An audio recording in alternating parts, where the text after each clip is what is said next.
Hamlet observa a Horácio que há mais coisas no céu e na terra do que sonha a nossa filosofia.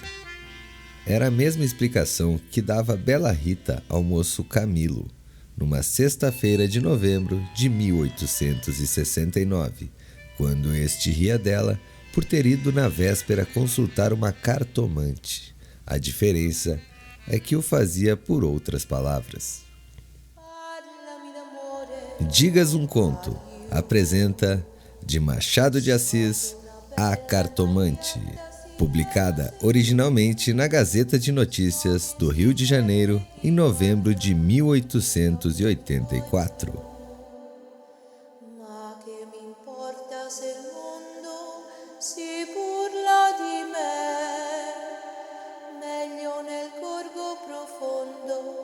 Ma sempre con te, sì con te.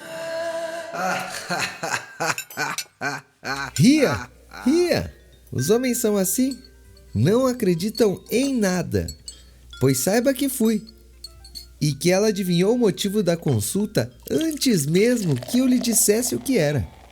Apenas começou a botar as cartas e disse-me: "A senhora gosta de uma pessoa?" Confessei que sim. Então ela continuou a botar as cartas, combinou-as e no fim declarou-me que eu tinha medo de que você me esquecesse. Mas não era verdade. Errou, interrompeu Camilo rindo. Não diga isso, Camilo. Se você soubesse como eu tenho andado por sua causa, você já sabe. Já lhe disse, não ria de mim, não ria.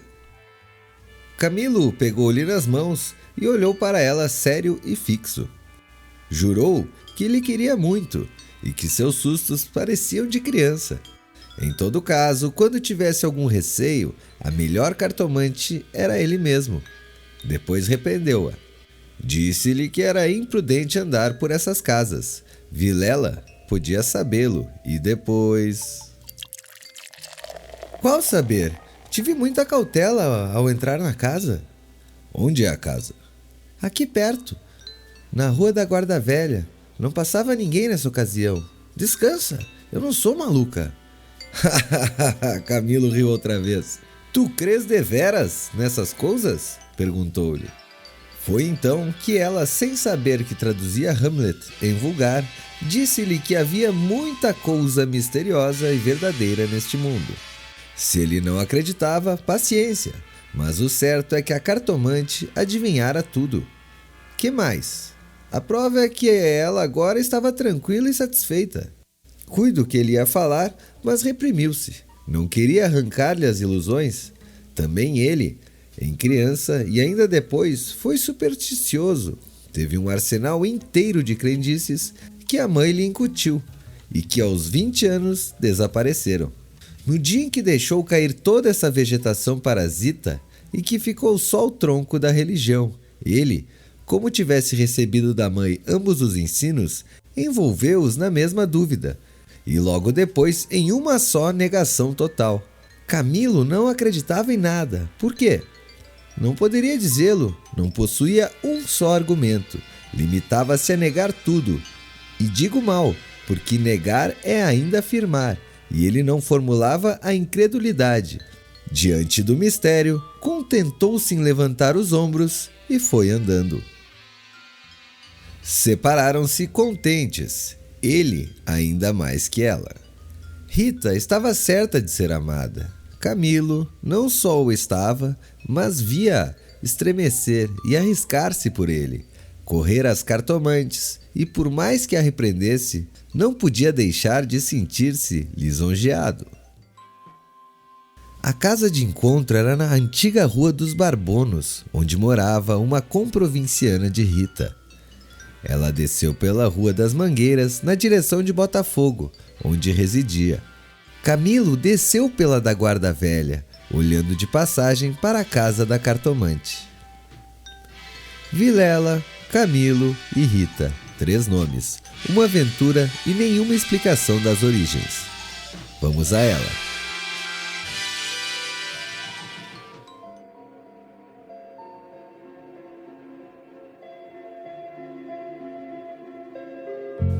Os dois primeiros eram amigos de infância. Vilela seguiu a carreira de magistrado, Camilo no funcionalismo, contra a vontade do pai, que queria vê-lo médico. Mas o pai morreu e Camilo preferiu não ser nada, até que a mãe lhe arranjou um emprego público. No princípio de 1869, voltou Vilela da província, onde casara com uma dama formosa e tonta. Abandonou a magistratura e veio abrir a banca de advogado. Camilo arranjou-lhe casa para os lados de Botafogo e foi a bordo recebê-lo. "É o senhor?" exclamou Rita, estendendo-lhe a mão. "Não imagina como meu marido é seu amigo? Falava sempre do senhor." Camilo e Vilela olharam-se com ternura. Eram amigos deveras. Depois, Camilo confessou de si para si que a mulher do Vilela não desmentia as cartas do marido. Realmente era graciosa e viva nos gestos, olhos cálidos, boca fina e interrogativa. Era um pouco mais velha que ambos. Contava 30 anos, Vilela 29 e Camilo 26. Entretanto, o porte grave de Vilela fazia-o parecer mais velho que a mulher, enquanto Camilo era ingênuo na vida moral e prática. Faltava-lhe tanto a ação do tempo como os óculos de cristal que a natureza põe no berço de alguns para adiantar os anos. Nem experiência, nem intuição. Uniram-se os três. Convivência trouxe intimidade.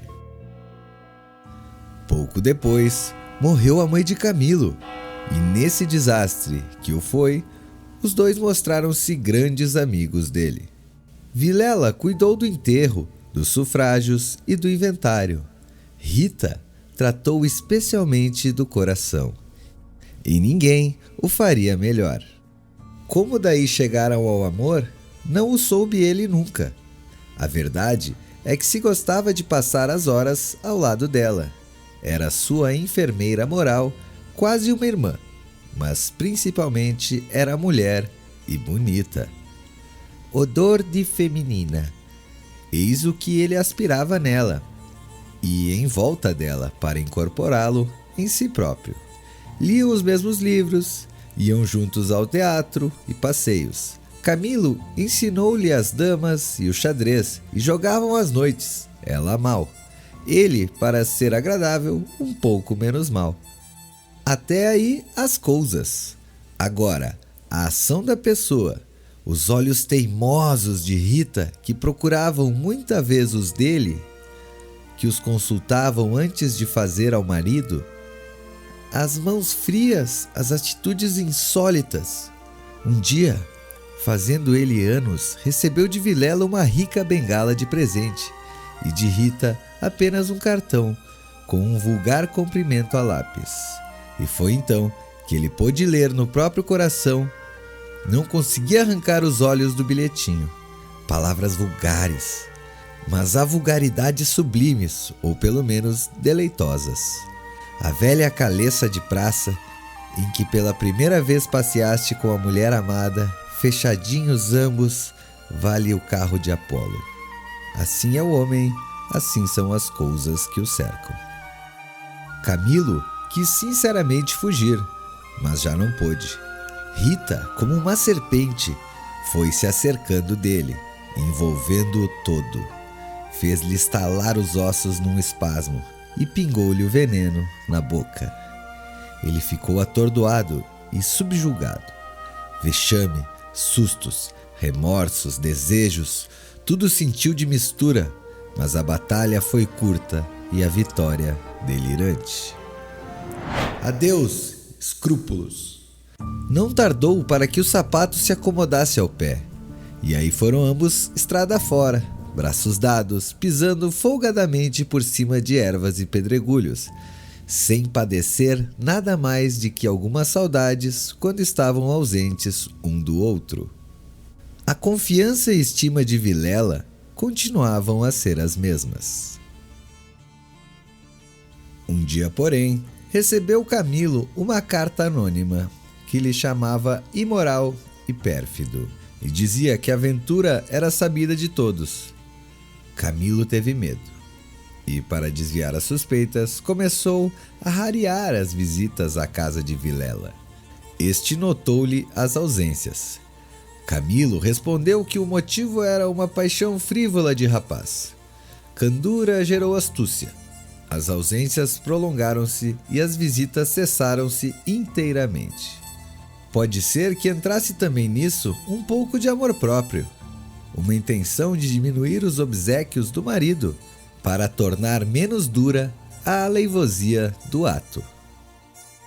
Foi por esse tempo que Rita, desconfiada e medrosa, correu à cartomante para consultá-la sobre a verdadeira causa do procedimento de Camilo. Vimos que a cartomante resistiu-lhe à confiança e que o rapaz repreendeu-a por ter feito o que fez. Correram ainda algumas semanas.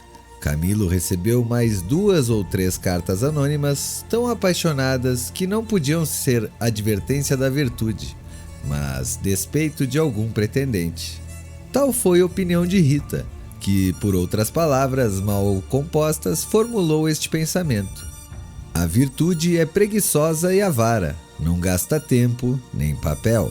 Só o interesse é ativo e pródigo. Nem por isso, Camilo ficou mais sossegado. Temia que o anônimo fosse ter com Vilela, e a catástrofe viria então sem remédio. Rita concordou que era possível. Bem, disse ela, eu levo os sobrescritos para comparar a letra com a das cartas que lá aparecem. Se alguma for igual, guardo-a e rasgo-a. Nenhuma apareceu, mas daí a algum tempo Vilela começou a mostrar-se sombrio, falando pouco, como desconfiado. Rita deu-se pressa em dizê-lo ao outro, e sobre isso deliberaram. A opinião dela é que Camilo devia tornar a casa deles, tatear o marido, e pode ser que lhe ouvisse a confidência de algum negócio particular. Camilo divergia. Aparecer depois de tantos meses era confirmar a suspeita ou denúncia. Mas valia cautelar-se, sacrificando-se por algumas semanas. Combinaram os meios de se corresponderem, em caso de necessidade, e separaram-se com algumas lágrimas.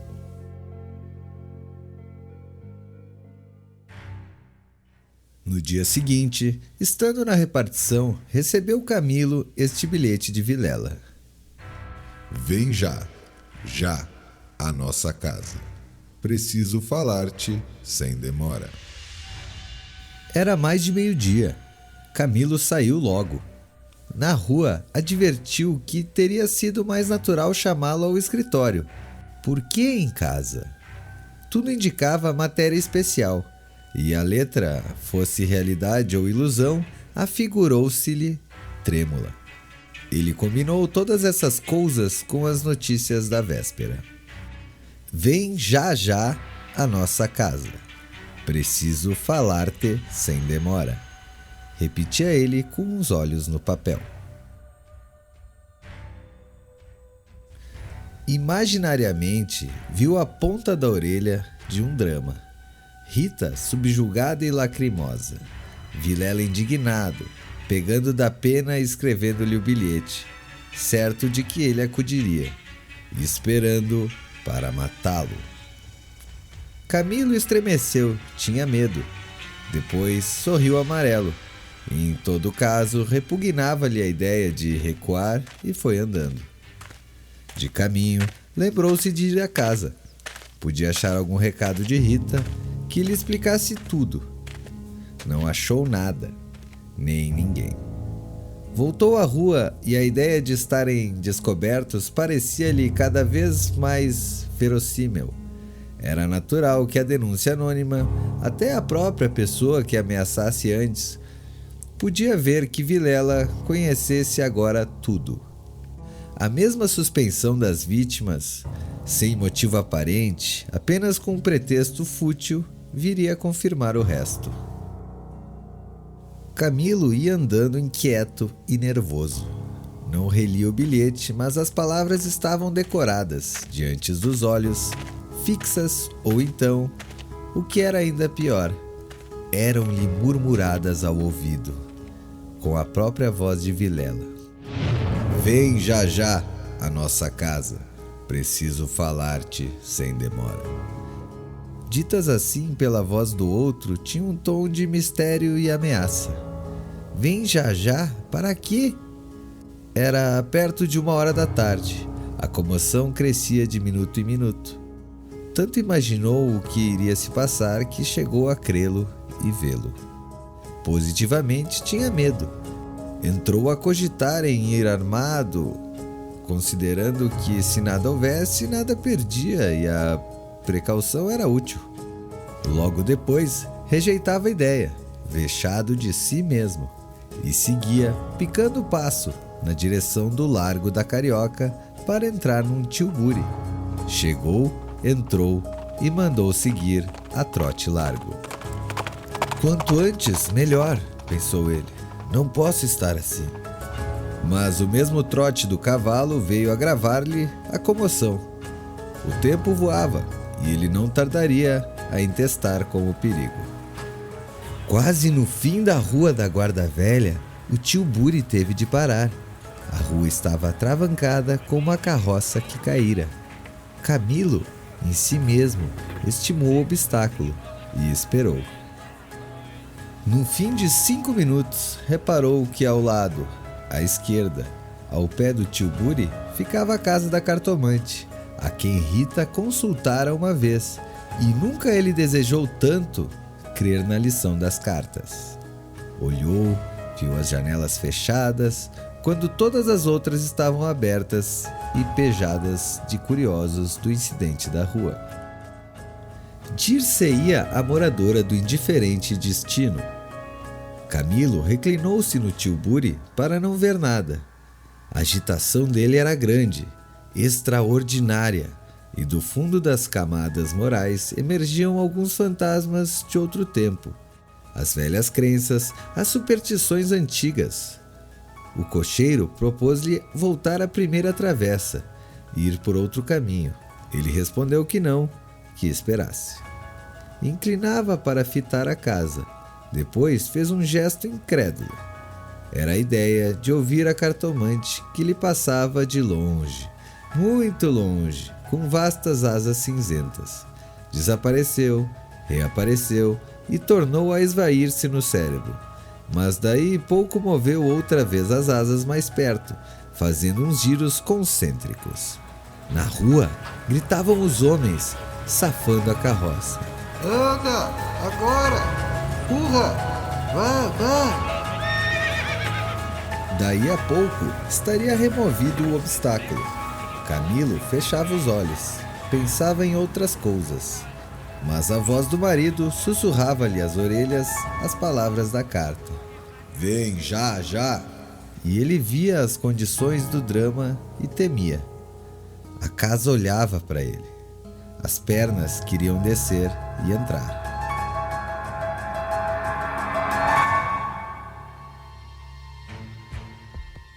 Camilo achou-se diante de um longo véu opaco. Pensou rapidamente no inexplicável de tantas coisas.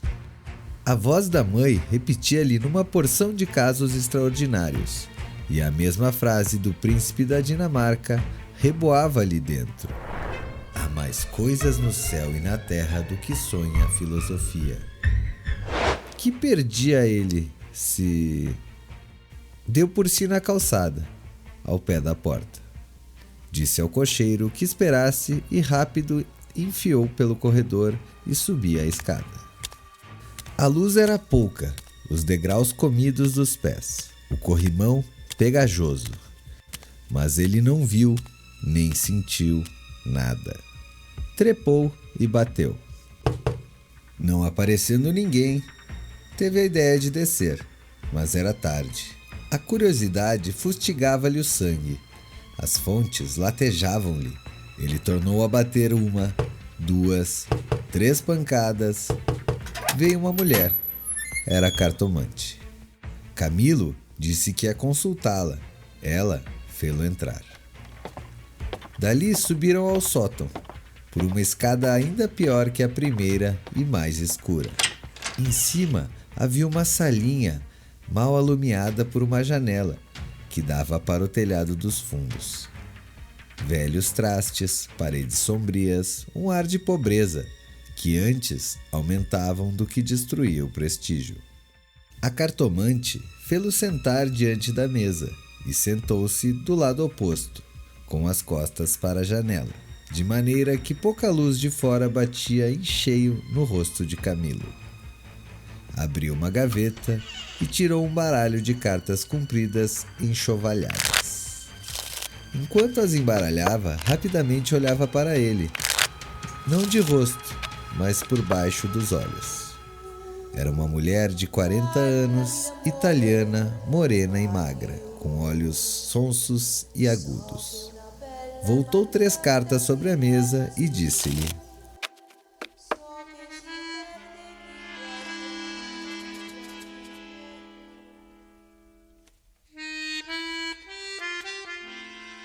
Vejamos primeiro, o que é que o traz aqui? O senhor tem um grande susto. Camilo, maravilhado, fez um gesto afirmativo. E quer saber, Continuou ela. se lhe oferecerá alguma coisa ou não. A mim e a ela, explicou vivadamente ele. A cartomante não sorriu. Disse-lhe só que esperasse. Rápido, pegou outra vez as cartas e baralhou-as, com os longos dedos finos de unhas descuradas. Baralhou-as bem, transpôs os maços, 1, 2, 3 vezes. Depois começou a estendê-las. Camilo tinha os olhos nela, curioso e ansioso. As cartas dizem-me... Camilo inclinou-se para beber uma a uma as palavras.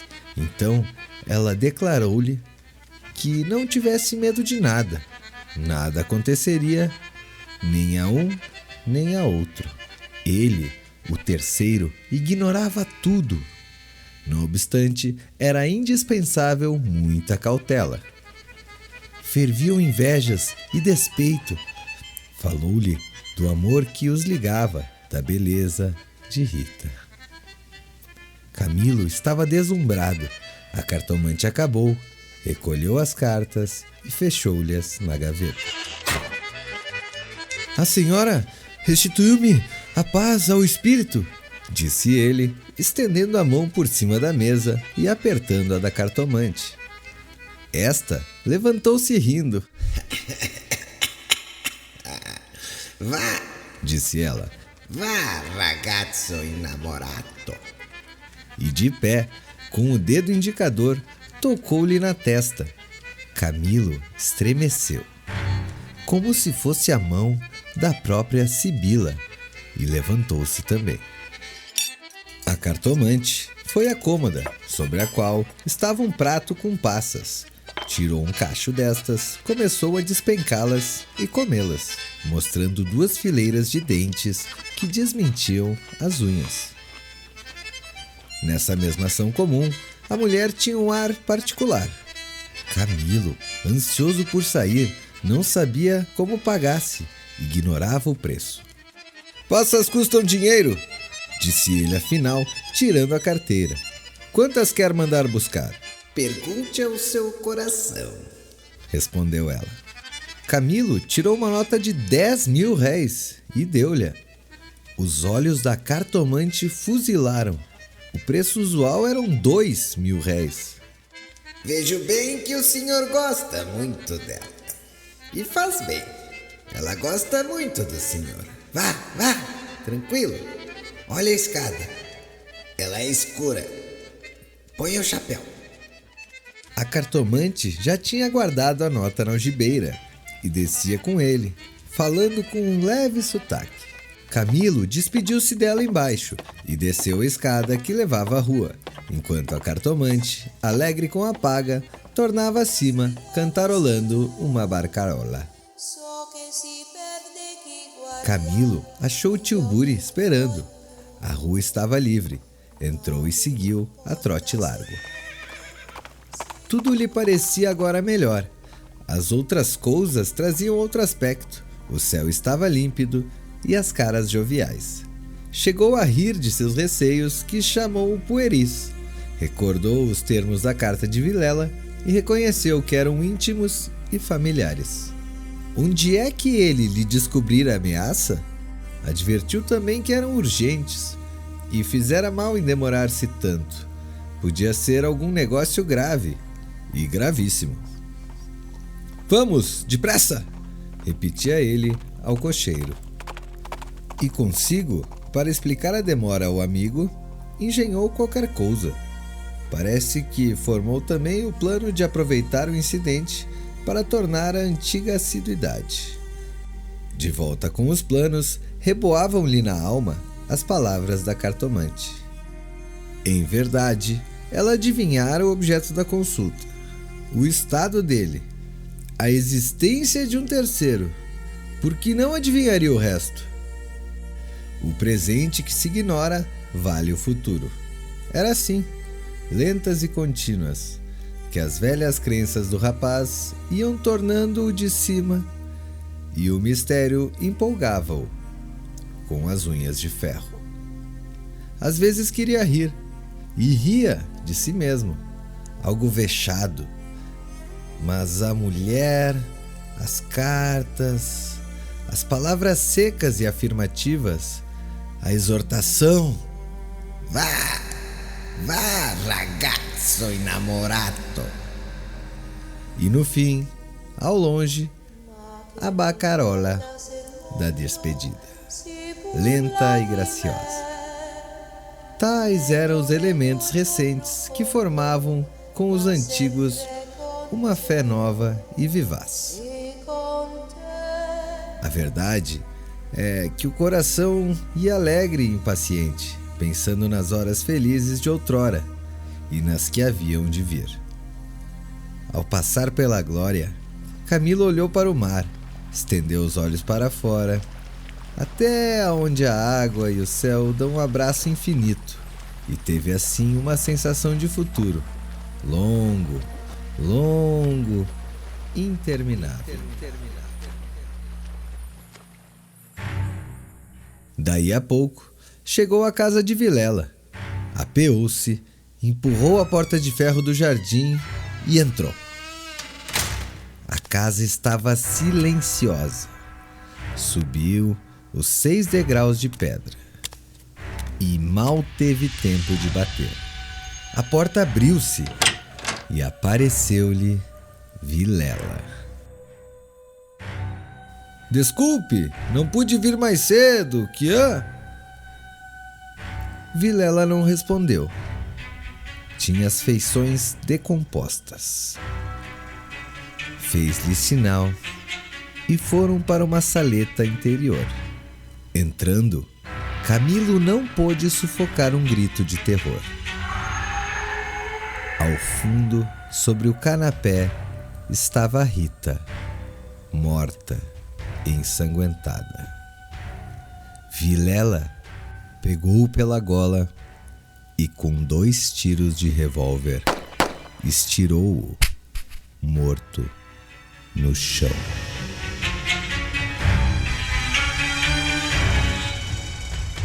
Fim do conto. De Machado de Assis, A Cartomante. Narração: Diego Vezaro.